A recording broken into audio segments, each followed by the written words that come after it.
Friends, welcome to Bhumika's kitchen. ನಾನು ಭೂಮಿಕಾ ಸುದರ್ಶನ್. ಇವತ್ತು ನುಚ್ಚಿನುಂಡೆ ಮಾಡೋದು ಹೇಗೆ ಅಂತ ನೋಡೋಣ. ಇದು ಬೇರೆ ಬೇರೆ ಊರುಗಳಲ್ಲಿ ಬೇರೆ ಬೇರೆ ಹೆಸರಲ್ಲಿ ಕರೀತಾರೆ. ನಮ್ಮ ತವ್ರ ಮನೆಯಲ್ಲಿ ಇದನ್ನು ಹೆಸರುಂಡೆ ಅಂತ ಕರೀತಾರೆ, ಅತ್ತೆ ಮನೆಯಲ್ಲಿ ಇದನ್ನು ಖಾರ ಕಡುಬು ಅಂತ ಕರೀತಾರೆ. ಒಬ್ರೊಬ್ರು ಒಂದೊಂದು ರೀತಿಲಿ ಕರೀತಾರೆ. ಆದರೆ ಈ ನುಚ್ಚಿನುಂಡೆ ಅಂತೂ ತಿನ್ನೋದಕ್ಕಂತೂ ತುಂಬಾ ಚೆನ್ನಾಗಿರುತ್ತೆ. ಈ ಗಣೇಶನ ಹಬ್ಬಕ್ಕೆ ಇದನ್ನು ಮಾಡೋದು ಹೇಗೆ ಅಂತ ತೋರಿಸ್ತೀನಿ. 1 ಕಪ್ ಹೆಸರುಬೇಳೆ, 1 ಕಪ್ ಕಡಲೆಬೇಳೆ ಚಿಕ್ಕ ಕಪ್ಪಲ್ಲಿ ಚೆನ್ನಾಗಿ ವಾಶ್ ಮಾಡಿಬಿಟ್ಟು 3 ಗಂಟೆ ಚೆನ್ನಾಗಿ ನೆನೆಸಿಟ್ಟಿದ್ದೀನಿ. ಇದು ಮುಳುಗೋಷ್ಟು ನೀರು ಹಾಕಿ ಇವಾಗ ಈ ನೀರನ್ನೆಲ್ಲ ತೆಗೆದು ಶೋಧಿಸ್ಕೊಳ್ಳೋಣ. ಒಂಚೂರು ನೀರು ಇಲ್ದಿದ್ದಂಗೆ ಇದಕ್ಕೆ ಸ್ವಲ್ಪ ಮಸಾಲೆ ಹಾಕಿ ರುಬ್ಕೋಬೇಕಾಗುತ್ತೆ. ಹಸಿಮೆಣಸಿನ್ಕಾಯಿ 4, ಶುಂಠಿ 1 ಇಂಚು ಅದು ಸಣ್ಣ ಕಟ್ ಮಾಡ್ಕೊಂಡು ಹಾಕೊಂಡಿದ್ದೀನಿ. ಕರಿಬೇವಿನ ಸೊಪ್ಪು 1 ಗರಿ ಸಣ್ಣ ಕಟ್ ಮಾಡಾದರೂ ಹಾಕೋಬೋದು, ಈ ಮಿಕ್ಸರ್ಗಾದರೂ ಹಾಕೋಬೋದು. ಬೆಳ್ಳುಳ್ಳಿ 3ರಿಂದ 4 ಎಸಳು, 1 ಚಿಕ್ಕ ಪೀಸು ಚಕ್ಕೆ, 2 ಲವಂಗ. ಮಸಾಲೆ ಇಷ್ಟಪಡೋರು ಈ 3 ಐಟಮ್ ಹಾಕೋಬೋದು, ಇಲ್ಲಾಂದರೆ ಇದನ್ನು ಸ್ಕಿಪ್ ಮಾಡ್ಬೋದು. ಫಸ್ಟು ಇದನ್ನು ತರ್ತರಿಯಾಗಿ ಪೌಡರ್ ಮಾಡ್ಕೊಳ್ಳೋಣ. ನೋಡಿ, ಎಲ್ಲ 2ರಿಂದ 3 ಸಲ ಪಲ್ಸ್ ಮಾಡ್ಕೊಂಡಿದ್ದಕ್ಕೆ ತರ್ತರಿಯಾಗಿದೆ. ಇದಕ್ಕೇನೆ ನೆನೆಸಿಟ್ಕೊಂಡಿರೋವಂಥ ಹೆಸರುಬೇಳೆ, ಕಡಲೆಬೇಳೆ ಇದನ್ನು ಕೂಡ ಹಾಕ್ಕೊಂಡು 1 ಚೂರು ನೀರು ಹಾಕೋಬಾರ್ದು. ಜಸ್ಟ್ ರಿವರ್ಸ್ ಡೈರೆಕ್ಷನಲ್ಲಿ 2-3 ಸಲ ಪಲ್ಸ್ ಮಾಡಿಕೊಂಡ್ರೆ ಸಾಕು. ತರ್ತರಿಯಾಗಿ ರುಬ್ಕೋಬೇಕು. ನೋಡಿ, ಈ ಥರ ತರ್ತರಿಯಾಗಿ ರುಬ್ಕೊಂಡಿದ್ದೀನಿ. 3 ಸಲ ಪಲ್ಸ್ ಮಾಡಿದ್ದಕ್ಕೆ ಈ ಥರ ಆಯಿತು. ಹಾಗೇನಾದರೂ ನಿಮ್ಗಾಗಲಿಲ್ಲ ಅಂದರೆ ಹಿಂಗೆ ಸ್ಪೂನಲ್ಲಿ ಮಿಕ್ಸ್ ಮಾಡ್ಕೊಂಡು ಪಲ್ಸ್ ಮಾಡ್ಕೊಳ್ಳಿ. ಇವಾಗ ಇದನ್ನು ಒಂದು ಪಾತ್ರೆ ಒಳಗಡೆ ಹಾಕ್ಕೊಳ್ತೀನಿ. ಇದೇ ಥರ ಇನ್ನೊಂದು ಬ್ಯಾಚ್ ಕೂಡ ಹಾಕ್ಕೊಳ್ಳೋಣ. ಜಾಸ್ತಿ ಒಂದೇ ಸಲ ಹಾಕ್ಕೊಂಡು ನೀವು ಏನಾದರೂ ಮಿಕ್ಸರಲ್ಲಿ ಗ್ರೈಂಡ್ ಮಾಡೋಕ್ಕೆ ಹೋದರೆ ಸರಿಯಾಗಿ ಪಲ್ಸ್ ಆಗಲ್ಲ. ಸ್ವಲ್ಪನೇ ಹಾಕ್ಕೊಂಡು ಈ ಥರ ತರ್ತರಿಯಾಗಿ ರುಬ್ಕೊಳ್ಳಿ. ಈ ಹದದಲ್ಲಿರಬೇಕು. ಬೇಳೆಗಳೆಲ್ಲ ಅರ್ಧಂಬರ್ಧ ಕೋರ್ಸಾಗಿ ಪೌಡರ್ ಥರ ಆಗಿರಬೇಕು, ಅಂದರೆ ತರ್ತರಿಯಾಗಿ ರುಬ್ಕೊಂಡಿರಬೇಕು.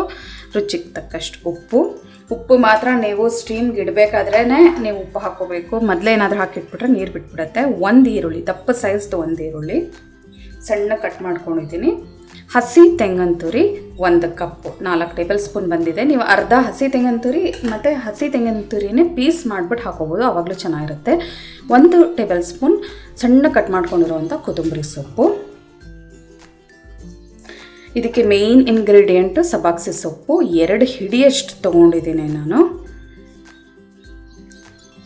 ಇವಾಗ ಇದನ್ನೆಲ್ಲ ಕ್ಲೀನಾಗಿ ಕೈಯಲ್ಲೇ ಮಿಕ್ಸ್ ಮಾಡ್ಕೊಳ್ಳೋಣ. ಚೆನ್ನಾಗಿ ಮಿಕ್ಸ್ ಆಗಬೇಕು. ಉಪ್ಪು ಕರೆಕ್ಟಾಗಿದೆಯಾ ಅಂತ ಈ ಟೈಮಲ್ಲೇ ನೋಡ್ಕೋಬೇಕು ನೀವು. ಚೆನ್ನಾಗೆಲ್ಲನೂ ಮಿಕ್ಸ್ ಮಾಡ್ಕೊಂಡಿದ್ದೀನಿ.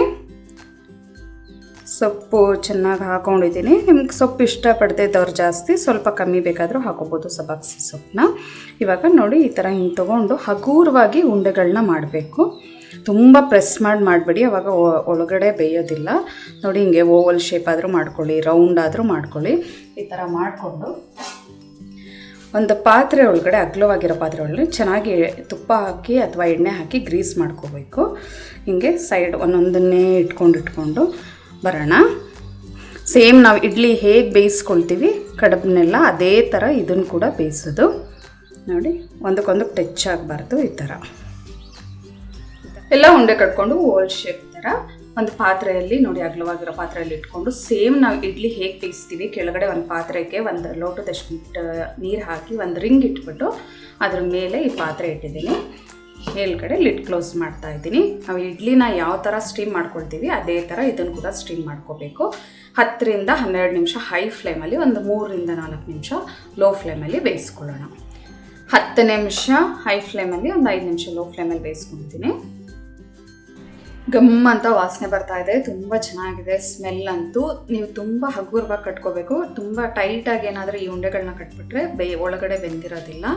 ಇದೇ ಮಿಕ್ಸ್ಚರು ಏನು ಸ್ಟಫಿಂಗ್ ಒಳಗಡೆ ಈ ನಾನು ರೆಡಿ ಮಾಡಿಟ್ಟಿದ್ನಲ್ಲ ಇದನ್ನೇ ನೀವು ಅಕ್ಕಿ ಕಡುಬಕ್ಕೆ ಕೂಡ, ಅಂದರೆ ಅಕ್ಕಿ ಹಿಟ್ಟು ರೊಟ್ಟಿಗೆ ನಾವು ಯಾವ ಥರ ಮಾಡ್ಕೊಳ್ತೀವಿ ಅದೇ ಥರ ಅಕ್ಕಿ ಹಿಟ್ಟು ಮಾಡಿಕೊಂಡು ಪ್ರೆಸ್ಸಿಂಗ್ ಮಿಷಿನಲ್ಲಿ ಅಥವಾ ಲಟ್ಟಣಿಗೆಯಲ್ಲಿ ಹೊಸ್ಕೊಂಡು ಇದನ್ನು ಈ ಸ್ಟಫಿಂಗ್ನ ಅದರೊಳಗಡೆ ಫಿಲ್ ಮಾಡಿ ಇದೇ ಥರ ಬೇಯಿಸ್ಕೊಳ್ಳೋದು. ಅದು ಅಕ್ಕಿ ಕಡುಬು ಆಗುತ್ತೆ. ಒಳಗಡೆ ಖಾರ ಹಾಕಿರ್ತೀವಿ, ಮೇಲ್ಗಡೆ ಅಕ್ಕಿ ಹಿಟ್ಟಿರುತ್ತೆ. ಇವಾಗ ಇದನ್ನು 2 ನಿಮಿಷ ಹೀಗೆ ಬಿಟ್ಬಿಡೋಣ. ತಕ್ಷಣ ತೆಗಿಯೋಕ್ಕೆ ಹೋದರೆ ತುಂಬ ಸಾಫ್ಟ್ ಆಗಿರುತ್ತಲ್ಲ, ಒಡ್ಕೊಂಡ್ಬಿಡುತ್ತೆ. 2 ನಿಮಿಷ ಆದಮೇಲೆ ಸ್ಪೂನಲ್ಲಿ ನಿಧಾನವಾಗಿ ಒಂದೊಂದನ್ನೇ ತೊಗೊಳ್ಳೋಣ ಸರ್ವ್ ಮಾಡ್ಕೊಳ್ಳೋಕ್ಕೆ. ಇವಾಗ ಕಾಯಿ ಚಟ್ನಿ ಮಾಡೋದು ಹೇಗೆ ಅಂತ ತೋರಿಸ್ತೀನಿ. ಮಿಕ್ಸರ್ ಜಾರ್ ಒಳಗಡೆ 3 ಹಸಿಮೆಣಸಿನ್ಕಾಯಿ, 1/4 ಇಂಚಷ್ಟು ಶುಂಠಿ ಜಾಗದಲ್ಲಿ ನೀವು ಬೆಳ್ಳುಳ್ಳಿ ಬೇಕಾದರೂ ಹಾಕ್ಬೋದು. 1 ಗರಿ ಕರಿಬೇವಿನ ಸೊಪ್ಪು, 1 ಟೇಬಲ್ ಸ್ಪೂನ್ ಹುರಗಡ್ಲೆ, ರುಚಿಗೆ ತಕ್ಕಷ್ಟು ಉಪ್ಪು, ಹಸಿ ತೆಂಗಿನ ತುರಿ 1 ಬೌಲು, ಚಿಕ್ಕ ಬೌಲಲ್ಲಿ 1 ಬೌಲ್ ತೊಗೊಂಡಿದ್ದೀನಿ. ಹುಣಸೆ ಹಣ್ಣಿನ ರಸ 1/4 ಟೀ ಸ್ಪೂನ್ ಅಷ್ಟಾದರೆ ಸಾಕು. ಪೇಸ್ಟ್, ಕೊತ್ತಂಬರಿ ಸೊಪ್ಪು ಸ್ವಲ್ಪ ಹಾಕೊಳ್ಳಿ ಸಾಕು, 1 ಟೇಬಲ್ ಸ್ಪೂನ್ ಅಷ್ಟಾದರೆ ಸಾಕು, ಸಣ್ಣ ಕಟ್ ಮಾಡ್ಕೊಂಡಿರೋದು. ಇವಾಗ ಇದಕ್ಕೆ ಒಂದು ಸ್ವಲ್ಪ ನೀರು ಹಾಕ್ಕೊಂಡು ನೈಸಾಗಿ ರುಬ್ಕೊಳ್ತೀನಿ. 1/4 ಲೋಟ ನೀರು ಹಾಕ್ಕೊಂಡು ಇದನ್ನು ನುಣ್ಣಗೆ ರುಬ್ಕೊಂಡಿದ್ದೀನಿ. ನೋಡೋದಿಲ್ಲ ಎಷ್ಟು ಈಸಿಯಾಗಿ ಚಟ್ನಿ ರೆಡಿ ಆಯಿತು ಅಂತ. ಇವಾಗ ಕಡುಬು ಜೊತೆ ಈ ಚಟ್ನಿ ಕೂಡ ಸರ್ವ್ ಮಾಡ್ಕೊಳ್ಳೋಣ. ನೋಡಿದ್ರಲ್ಲ ನುಚ್ಚಿನುಂಡೆ ಕಾಯಿ ಚಟ್ನಿ ಮಾಡೋದು ಹೇಗೆ ಅಂತ. ನಮ್ಮ ಮನೆಯಲ್ಲಿ ಇದನ್ನು ಖಾರ ಕಡುಬು ಅಂತಾರೆ, ಅದಕ್ಕೆ ನಾನು ಪದೇ ಪದೇ ಖಾರ ಕಡುಬು ಅಂತ ಉಪಯೋಗಿಸಿದ್ದೀನಿ ಹೇಳಬೇಕಾದ್ರೆ. ನೀವು ಗಣೇಶನ ಹಬ್ಬಕ್ಕೆ ಈ ನುಚ್ಚಿನುಂಡೆ ಕಾಯಿ ಚಟ್ನಿ ಮಾಡಿ ಹೇಗೆ ಇದೆ ಅಂತ ಕಮೆಂಟ್ ಬಾಕ್ಸಲ್ಲಿ ತಿಳಿಸಿ. ಈ ರೆಸಿಪಿ ನಿಮ್ಗೆ ಇಷ್ಟ ಆದರೆ ಲೈಕ್ ಮಾಡಿ, ಶೇರ್ ಮಾಡಿ. ಪ್ಲೀಸ್ ಭೂಮಿಕಾಸ್ ಕಿಚನ್ಗೆ ಸಬ್ಸ್ಕ್ರೈಬ್ ಆಗಿ. Thanks for watching. Hello friends, ನನ್ನ ವಿಡಿಯೋ ಇಷ್ಟ ಆಗಿದ್ದರೆ ಲೈಕ್ ಮಾಡಿ, ಹಾಗೆ ನನ್ನ ಚಾನಲ್ಗೆ ಸಬ್ಸ್ಕ್ರೈಬ್ ಆಗಿ. ಪಕ್ಕದಲ್ಲೇ ಇರೋ ಬೆಲ್ ಐಕಾನ್ ಪ್ರೆಸ್ ಮಾಡೋದ್ರಿಂದ ನಾನು ಹಾಕೋ ಪ್ರತಿಯೊಂದು ವಿಡಿಯೋ ನೋಟಿಫಿಕೇಷನ್ ನಿಮಗೆ ಬರುತ್ತೆ.